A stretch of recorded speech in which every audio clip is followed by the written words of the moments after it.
Hi all, today we are sharing some of our initial gameplay experience and what to expect from cozy survival game Aloft. If you haven't heard of it yet, Aloft is a new game by developer Astrolabe and publisher Funcom that just released in early access on Steam. The game describes itself as a feel-good cozy survival game set in the clouds. But what does that mean? Well, you can expect a rather chill sandbox adventure, where the main focus is the exploration of the world with your own Skyship, unlocking new knowledge, finding resources and restoring the ecosystems of the islands you discover. While Aloft calls itself a survival game, these elements are nowhere stressful, nor do they dictate the pace at which you play. By that we mean, you don't have to fear that you're running out of food or freezing to death. Instead, you focus on advancing in the game through crafting, building, exploring new islands, and cleansing the world from corruption. While some challenges involve combat, ecosystems can generally be restored by managing the flora and fauna of islands, that be through the growing of plants or introduction of animals. And if that isn't relaxing enough for you, you can also select to play in creative or peaceful mode. While we click through some of the character creation options, you might be happy to hear that Aloft can be played either solo or with up to 8 players in co-op. And the even better news is that you can save your own floating island base and take it with you into your friend's world. This means you can continue your game progress in another world with your character and your Skyship base. Now, as you will have noticed, character customization options are fairly basic. You have a couple of different body shapes and skin colors, 8 face shapes and an okay selection of eye colors. Then there are 21 hairstyles and a range of natural hair colors. Additionally, you can select different mustaches and beards if you like. All this might of course be expanded upon over the course of early access, but don't expect to spend hours on creating your tune. On the starting island where you begin, you will be taught the basics in terms of resource harvesting, crafting and most importantly, how to unlock new knowledge. After completing a few tasks, you will also learn how to craft one of the most essential items in-game, your glider. Gliding will become your primary way of movement, allowing you to quickly traverse an island, gain height, fly around or below an island, and of course to reach other islands in your surroundings. Oh, and by the way, you can't climb in Aloft. The only way to get up somewhere is by gliding. While you can explore a decent number of islands by gliding through the skies, which by the way feels awesome and very unrestricted, you will only be able to travel to other archipelagos with a floating island base. Archipelagos are clusters of multiple islands that make up a sector that can be located within different biomes. At launch there are 3 biomes in-game with more than 500 islands, so there will be quite a bit to explore. Talking about exploration, while you won't find other NPCs, at least we haven't, you can discover a large number of points of interest that teach you new crafting recipes. Knowledge stones teach you new technology and building pieces. Lost anchors, sailing blueprints. And frescoes are teaching you knowledge of great significance for your progression, like the glider at the start of the game. Then there are of course the islands that can be home to unique resources and also animals. Some islands will need to have their ecosystem restored, which can be done by using your field guide and completing the tasks that are listed.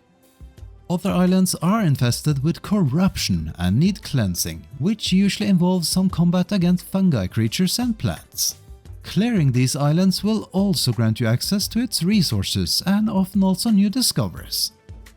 The more you progress, the better prepared you need to be. Over time you will learn to craft various weapons and recipes for antidotes as well as several combat maneuvers.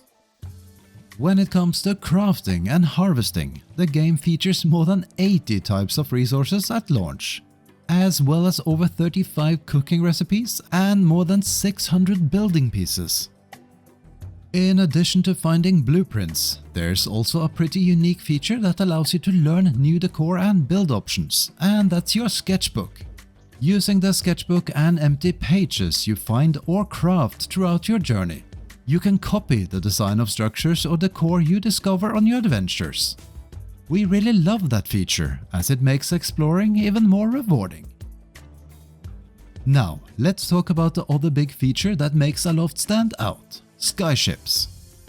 As part of the initial main quest, the game will slowly teach you how you can claim a home island and build your first floating base. Once you have learned some of the basic sailing knowledge, it's down to you to scout out your preferred island. It can be literally anything, with a few exceptions. Just keep in mind that the bigger your island, the more elements like sails, rudders and floaters you'll have to build. Apart from that, you can let your imagination run wild. In a previous demo, we built a really cool floating fortress on the base of this tiny pond island, and we loved it. Your base will not only serve as means of transportation, but you can also farm crops here with seeds you find in the world. And most importantly, create your own little farm by housing and caring for animals you found on other islands. If you love creative building, then creating your own floating sky base will scratch that itch for sure and provide countless hours of gameplay. There's even a photo mode that can be accessed via the main menu, and while still in beta, an island editor that allows you to create your own islands and share them via the Steam Workshop. Now, it's important to mention that Aloft is pretty much a sandbox game.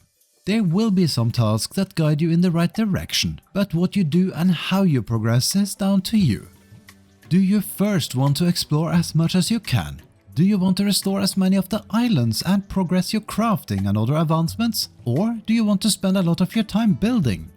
While we haven't gotten that far yet, there is a sort of final challenge that awaits players, and it's said to be a rewarding experience. But if and when you reach it is up to you.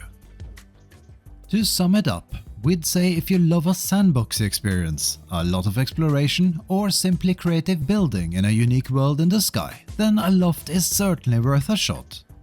If you're looking for a game that offers a lot of challenges, fast-paced action, or simply a lot of questing, then it's probably not your cup of tea. While there is what Aloft calls environmental storytelling, meaning you learn about the world through locations or frescoes you discover, there's no real narrative that's been told through quests or storybooks. So if you're a lore seeker, the game won't deliver on that front. And there's of course the art style, which is colorful but fairly minimalist. Then again, as we have learned from games like Valheim, you don't need ultra-realistic graphics for a great game. When it comes to us, we usually enjoy exploring and unlocking everything there is in a game, and we also love finding secrets. We'll for sure sink some time into creating a whimsical sky base, and ultimately we want to find what lies at the heart of the big hurricane. The combat and enemies were probably the least we enjoyed so far, and some of the game loops can feel repetitive after a while. Again, it will heavily depend on what you like in a game. One last thing that could be a concern for some players is the constant flying and gliding, which is the core of the game and primary way of movement. Motion sickness, general discomfort and fatigue did hit us a few times, but that is of course highly individual. Overall, Aloft feels fairly polished with few bugs and a solid amount of content to explore. And this were some of our thoughts based on our experience with the early access build of the game. We hope we could give you a better picture of what the game is about and if it's for you. If you like what we do, we'd appreciate a thumbs up or comment, and you can also support us by subscribing and becoming a member of our channel.